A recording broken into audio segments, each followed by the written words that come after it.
Hello, welcome to Chat Zone. Here we talk about real stories with real people centering on entrepreneurship in Nigeria and Africa at large. On today's episode, we're going to be talking about the future of entrepreneurship and skill acquisition in Nigeria and Africa at large. My name is Isaiah Umubai, and with me in the studio I have Mr. Damilola Olonode. He is an agriculturist, an agronomy consultant, and the CEO of Expert Farms Consults. You're welcome to the studio. Thanks for having me. And beside him, I have a very beautiful lady by the name Irene Abang Esquire. She is the CEO of Iqueen Fashion Palace. You're welcome, Miss Irene. Thanks for having me. Before we move on with the show, I would like you to follow us on our social media platforms, on Facebook, on Twitter, and Instagram at CK10 TV. Gentlemen and ladies, you're welcome to the show. I'd like to start with my very good friend, Mr. Damilola Olonode.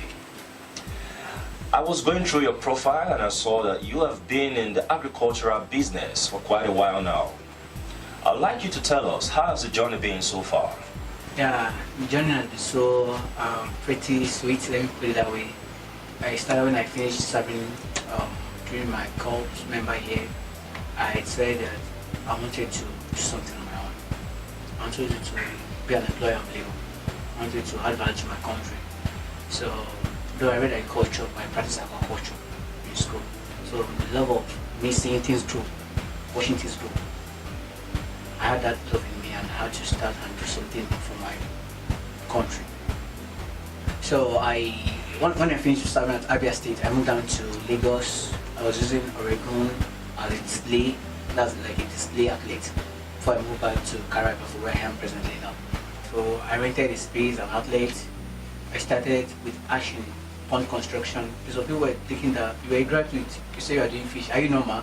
What's wrong with you? Why can't you start a white collar job? And I said, there's a drive within me. There's something I'm seeing you're not seeing yet. You are in Nigeria, can you boast of you eating a fish per meal? I said, no. Yeah, I'm here, I'm the solution you're waiting for. I'm here to make an impact in this environment. So I started from a pond down to 2 ponds and 3 ponds. And to the glory of God, I'm running an 8 pond day currently. Alright, that's quite an interesting story, Mr. Damilola. Alright, I would like to hear from you, Miss Irene. I realized, going through your profile, that you left law for fashion designing. What prompted you? Why did you go into fashion designing? I'm a fashionista. Anything that has to do with fashion, I love it. So law was something I knew I was just going to do for the meantime. Yes, I practiced actually, but it was not what I wanted to do. And fashion designing is what I derived joy in doing. So I was fine with it, I was good with it, and that was what I did. You, Mr. Damilola, when you were telling your story, giving us your journey, I realized that along the line, you made up your mind that you were going to be a solution to a problem. But if you look at the Nigerian economy situation today, many youths do not really want to be a solution to a problem. What do you have to say about that? That many youth don't want to be a solution to the country. They believe that the economy is scrapped up. The way we see things differs a lot. So what I would tell them is that start wherever you are. Do something that will add and give you results in your environment. There are a lot of things going on. You see guys that are into drugs, into addiction, but that's not a solution. They are creating more problems. Because in the next future, they will be in the hospital battling with their health. But once you can do something that is going to add impact, is going to add value to your economy, even your country will know that you are contributing your quota to it. When he said that many Nigerian youths should start small, or do you have a contrary opinion to what he has said? Okay, actually, I agree with what he said. He has said. Everybody has to start. So we all start from the beginning. So everybody has to start from scratch. Even the celebrities you see, the top people, they all started from scratch. So it's actually good to start from the beginning. And definitely, once you're consistent with whatever you do, you can do it. Everybody to start from the scratch. Interesting. Mr. Damilola, as a businessman, how were you able to start small because I know that starting a business incurs a lot of challenges. What were the challenges you faced while starting off your business? The challenges I faced while starting up my business was, number one was I had the problem of funding. There was no enough funding to carry out my dream plans. So everybody has a dream. What you then doing? This is the first one. The second one, I want to expand. Number two, power. The issue of power has been difficult. Like, I'll be at the farm sometimes, I want to change the water. There is no light time. I want to get the firm, to power my gen, and so it's taxing. Number three is the teamwork. As in, one of my mentors said, starting a business needs consistency. I need the right team. Team means together even achieve more. You need the right people around you. So those are the three challenges I faced. I said number one was power, number one was lack of corporate team, and number three was funding. So, Irene, did you also face similar challenges, or was your case a different one? Yes, actually, it was funds, capital. The only challenge I had starting a business. But along the line, you get to push it. So just capital. So you never had the issue of power outage? Yeah, yes. Like where I stay, where I use, it's really disturbed me. Disturbed a little. I was fine with it. Like, we fashion designers, we use lights mainly for ironing, for weaving and all of that. But these were things I could easily get. I had a plan B for that. So there were things I could easily switch to. Looking at the entrepreneurship space in Nigeria and Africa at large, how would you describe the tremendous growth that the entrepreneurship space has experienced in the last decade? Yeah, it has really grown wide. Like, people are going to different institutions. We have the micro, small, medium enterprises, which is the key node. They help a lot of youth in Nigeria to start things on their own. When you go to their branch office at Lagos, you see them doing things, encouraging them. There's funding, there's mentorship, and there are people in order to retrace their step back to what they love doing. And again, I see that Nigeria has a lot of competitive advantage. You have the population, the teaming population. They are ready to do things. They are ready to work on their own. What they need is supervision. They need funding. They are ready to occupy their space.